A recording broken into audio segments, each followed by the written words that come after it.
이 시간 우리에게 주시는 하나님의 말씀 보도록 하겠습니다. 요한복음 19장 23절에서 30절의 말씀입니다. 요한복음 19장 23절부터 30절의 말씀을, 하나님의 말씀을 제가 봉독하겠습니다.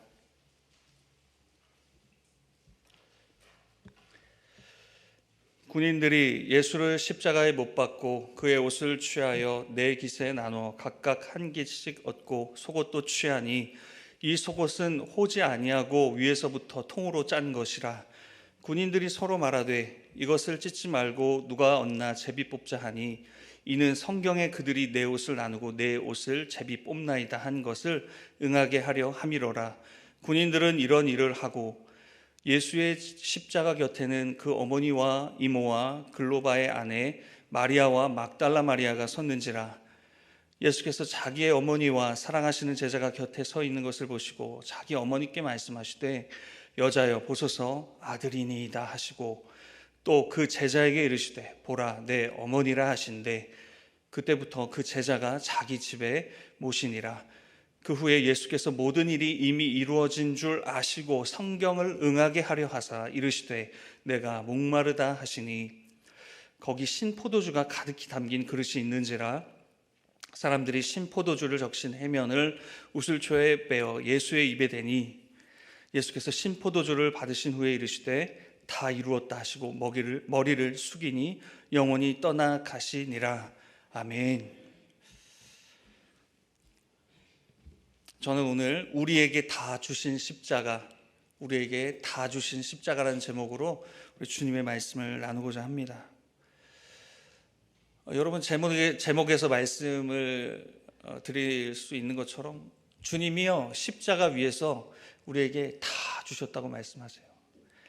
우리 오늘 본문 읽었는데요, 30절 말씀 제가 다시 한번 읽어드리면요, 예수께서 신포도주를 받으신 후에 이르시되 다 이루었다 하시고 머리를 숙이니 영원히 떠나 가시니라.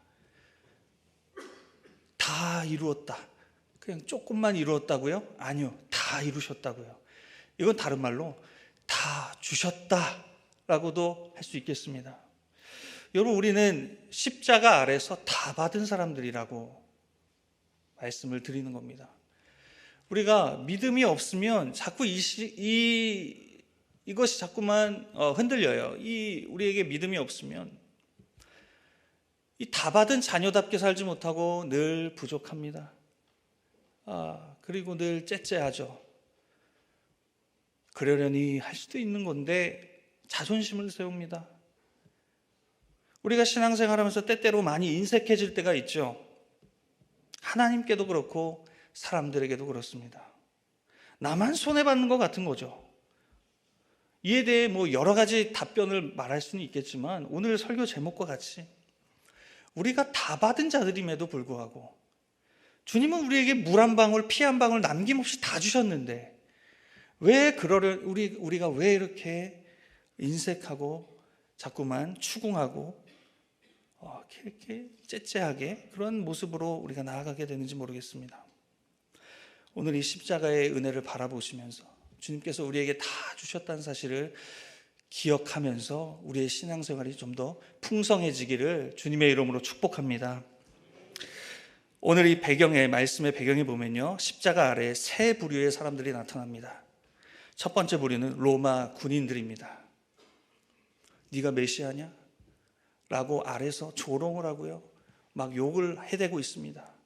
주님은 그들을 바라보면서 지금 물 한 방울, 피 한 방울 남김없이 쏟아주시고 있죠. 그리고 또 어떤 부류가 있냐면 예수님의 어머니 마리아와 이모와 그 글로바의 아내, 또 막달라 마리아, 참 마리아 여인들이 참 많았는데요. 그리고 또 누가 있습니까? 예수님의 사랑하는 제자, 이 요한복음을 기록하고 있는 사도 요한, 제자 요한이 지금 십자가 아래에 있습니다. 여러분, 주님께서 우리에게 다 주셨다고 말씀하시는데 그럼 구체적으로 무엇을 주셨는가? 이 세 부류들 뿐만 아니라 그 믿음으로 우리도 그 자리에 있는 거죠. 지금 십자가 아래로 나아간다고 생각해 보시기 바랍니다. 주님께서 십자가 위에서 우리에게 지금 내려다보시면서 다 내어주시고 있는데요.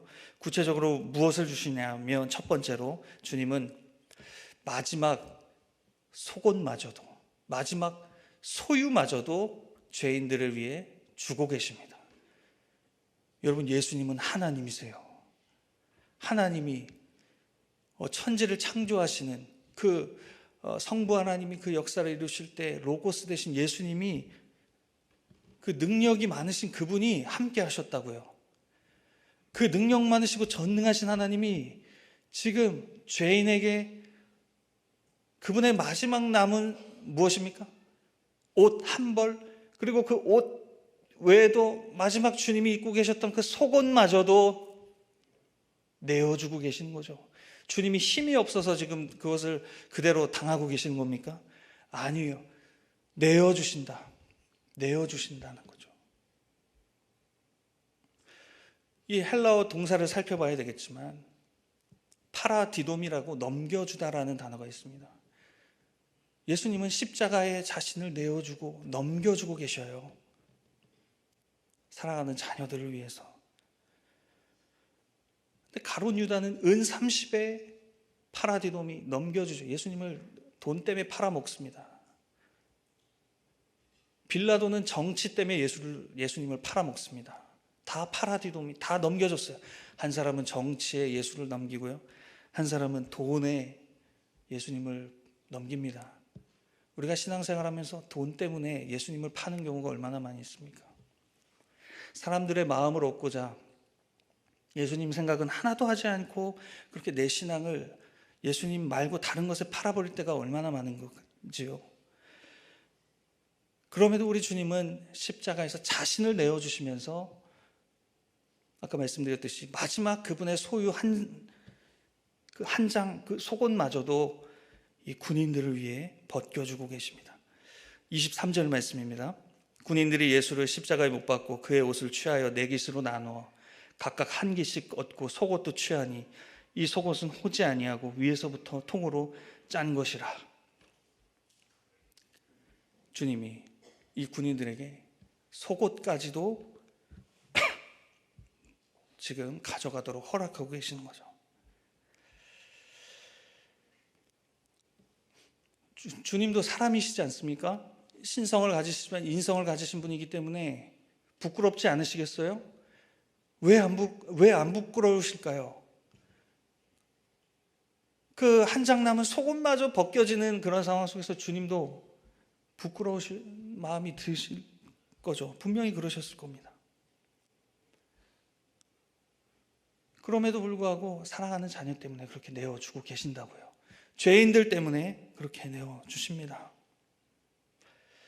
우리가 신앙생활하면서 왜 예수님 때문에 부끄럽습니까? 주님은 우리를 위해 다 주셨는데 나는 왜 그 복음을 자랑스럽게 여기지 못하고 내 신앙을 자랑스럽게 여기지 못하고 내가 하나님의 자녀라는 사실이 왜 자랑스럽지 못할까요? 계속해서 주님은 지금 마지막 소유를 주셨다고 말씀드렸는데 특별히 누구를 위해 그렇게 주셨냐고 말씀을 드렸습니까? 군인들입니다. 군인들. 여러분, 군인들은 당시 세례 요한의 설교를 살펴보면 자신이 받는 봉급의 급료에 만족하지 못했어요. 그래서 왜 이렇게 급료가 부족해? 라고 여기면서 오히려 그의 힘으로, 그 무력으로 다른 사람들의 것들을 빼앗는 강탈의 삶을 살아갔던 것으로 보입니다. 세례 요한이 군인들로 하여금 회개하라, 천국이 가까웠느니라 하면서 회개에 합당한 열매를 맺어라라고 말할 때 그들은 급료에 만족해라, 강탈하는 삶을 살아가지 말아라, 빼앗지 말아라 라는 것을 말씀하셨다는 거죠. 그러니까 지금 주님은요, 늘 가져도 부족하게 여기고 늘 감사히 여길 줄 모르는 그 죄인들을 향해서 주님이 가지고 계신 마지막 소유까지도 주고 계신다는 사실입니다. 여러분, 이 사실이 우리에게 위로가 되지 않습니까? 내 통장 잔고가 어떻더라도, 내가 얼마를 지금 빚이 있더라도 주님을 믿는 것에 대해서 좌절감이 드십니까? 오늘 주님을 보시기 바랍니다. 십자가 위에서 그분은 그분의 마지막 소유마저 넘겨주셨습니다. 두 번째로 주님은 우리에게 영적인 가족을 주셨습니다. 26절 말씀을 보시면요, 예수께서 자기의 어머니와 사랑하시는 제자가 곁에 서 있는 것을 보시고 자기 어머니께 말씀하시되 여자여 보소서 아들이니이다 하시고, 지금 예수님께서 고통스러운 그 상황 속에서 어머니 마리아를 향해 말씀하고 계십니다. 어머니 보소서 아들입니다. 저는 처음에 이 말씀을 잘 이해하지 못했을 때 예수님이 어머니 마리아에게 동정을 구하는 모습이 아닌가라고 착각해서 읽었었습니다. 어머니 보세요. 지금 당신의 아들이 이렇게 죽어가고 있습니다. 어머니 보세요. 라고 주님이 본인을 향해서 나 지금 고통스럽다고, 나의 상황을 좀 알아달라고 그 어머니에게 말씀하시는 장면이 아닌가라고 생각했지만 그것이 아닙니다. 지금 주님은 사랑하는 제자가 곁에 있는 것을 보시고 라고 말씀하고 있습니다. 그러니까 지금 사랑하는 요한 제자를 향해서 어머니 이제 당신의 아들입니다 라고 말씀하시는 거예요. 십자가에서 이제 주님은 운명하시고 이제 떠나시지만 그 부모 공경을 다 못하는 그런 일이 있으시지만 이제 그 일을 누구에게 맡기시는 겁니까? 사도 요한 제자에게 맡기시는 거죠. 주님은 돌아가시면서까지 부모 공경의 계명을 완전히 지키신 분이세요. 그리고 이제 사랑하는 제자 요한이 이제 그때부터 예수님의 어머니 마리아를 모시지 않습니까?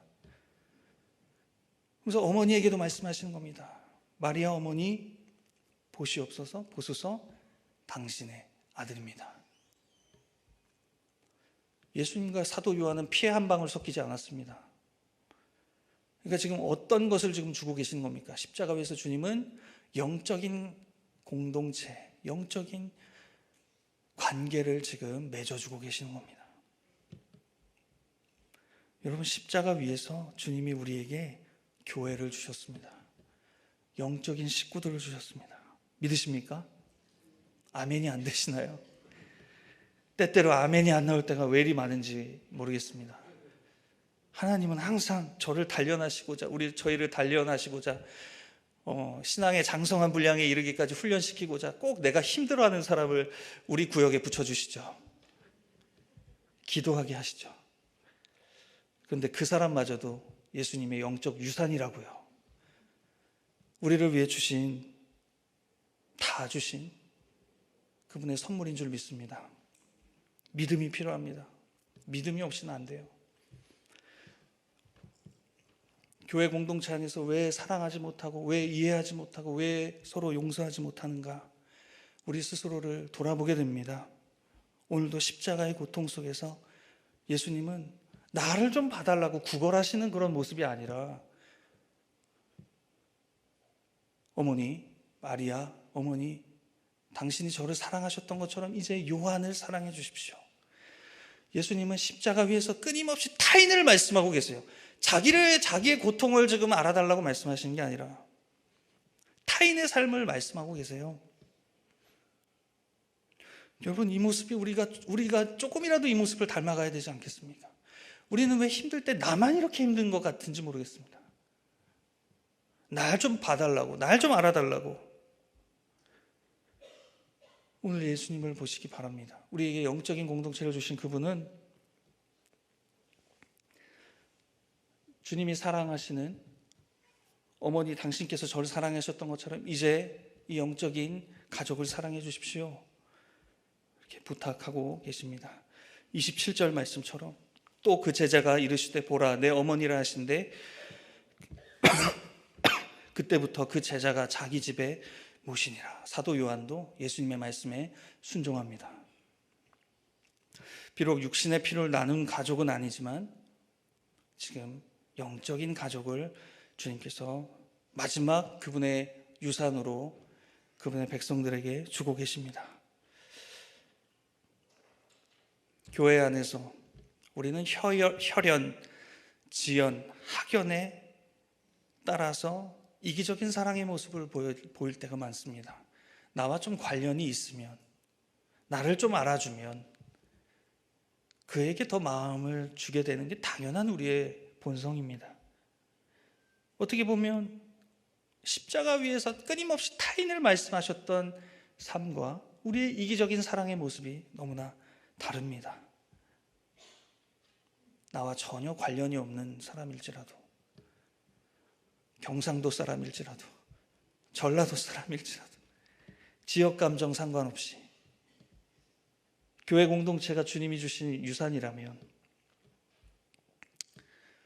그 영혼을 위해 사랑할 수 있도록 기도하는 저와 여러분이 되기를 주님의 이름으로 축복합니다. 마지막으로요, 주님은 십자가 위에서 그의 영적인 목마름을 해결해 주십니다. 주님은 십자가 위에서 우리의 영적인 목마름을 해결해 주십니다. 28절 말씀을 제가 읽습니다. 그 후에 예수께서 모든 일이 이미 이루어진 줄 아시고 성경을 응하게 하려 하사 이르시되 내가 목마르다 하시니. 예수님이 목마르시죠. 당연히 물과 피를 다 쏟으셨으니까요. 그러니까 육신을 입고 계시니까 당연히 목마르십니다. 그래서 신포도주를 적시게 하시죠. 조금이라도 그 액체가 조금이라도 그분에게 좀 있기를 원하셨어요. 그리고 이 신포도주는 그 고통을 좀 없애주는 그런 효과를 가지고 있었던 음식입니다. 그러니까 신포도주 좀 적셔주셔 달라고 말씀하시면서, 그리고 주님이 나는 지금 목마르다, 내가 목마르다 이렇게 말씀하고 계세요.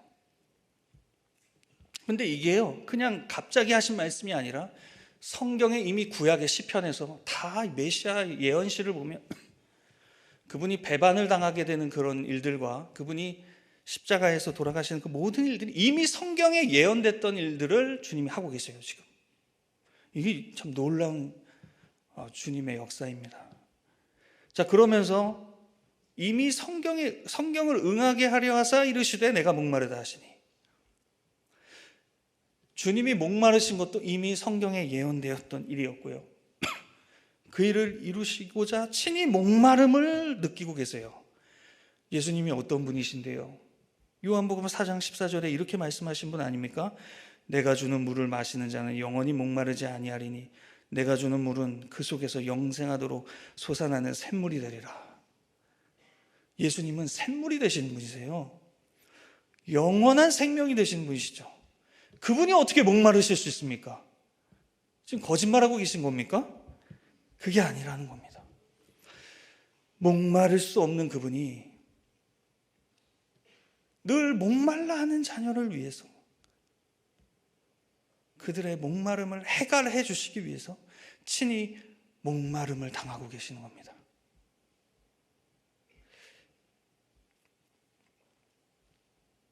왜요? 그분의 물과 피, 그 영생을 우리가 맛봐야만 우리가 목마르지 않기 때문입니다.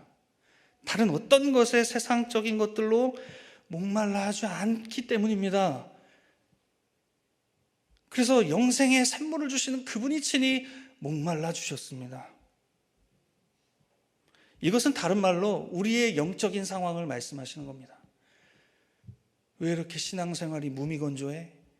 왜 이렇게 신앙에 예수님을 믿은 지 연수는 오래됐는데 왜 이렇게 매너리즘에 빠지는 것 같고, 뭔가 무미건조하고 기도해도 뭔가 답답하고. 여러분, 혹시 그런 생각이 드시고 그런 신앙적인 매너리즘에 빠져 계십니까? 십자가를 바라보시기 바랍니다. 그분이 다 쏟아주셨습니다. 우리의 목마름을 해결해 주시기 위해서 십자가 위에서 다 주셨다는 사실을 믿으시기를 바랍니다. 우리가 목마를 때는 그래서 세상의 것을 찾을 수가 없어요. 진정한 해갈은 십자가에서 경험할 수 있습니다. 그 사마리아 여인이 예수님을 경험한 뒤에 너 이제 영과 진리로 나를 예배한다. 이 산에서도 말고 어느 곳에도 말고, 그 장소가 문제가 아니에요. 이제 나는 영과 진리로 예수님께 예배드리는 사람이 되었습니다. 사마리아 여인이 그때 어떻게 합니까? 물동이를 벌어 던지고 그 영원한 생수를 주시는 그 분을 전하러 다니는 인생으로 바뀌지 않습니까? 물기로는 늘 갈급한 여인이었는데 그 여인의 영원한 생명의 생명수를 우리 주님이 허락해 주시지 않았습니까? 이 사실은 우리에게도 동일한 사실, 적용되는 사실이죠. 우리의 인생에 다른 어떤 것으로 목마름을 채우지 말고 우리 예수님이 흘려주신 그 주님의 사랑의 피와 공로를 의지하여 주님께 예배하며, 그럴 때 그 삼위 하나님이 예배 속에서 우리를 만나주시고 사랑으로 늘 충만하신 그분께서 우리를 하나님의 사랑의 품 안에 안아주실 줄 믿습니다. 그래서 우리는 넓은 마음을 가지고 십자가를 바라보면서 다 받은 자처럼 살아갈 수 있기를 원합니다. 마지막 소유도 받았습니다. 주님의 영적인 가족도 받았습니다.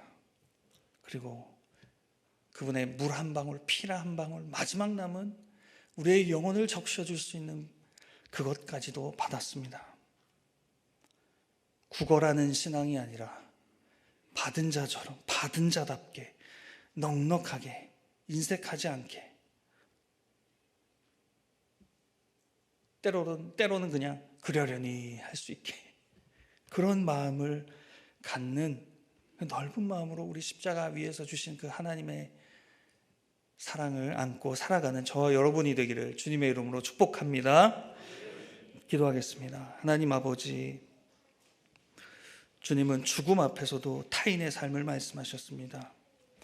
주님은 죽음 앞에서도 사랑하는 제자와 그의 가족의 어머니에게 부모 공경을 다하셨습니다.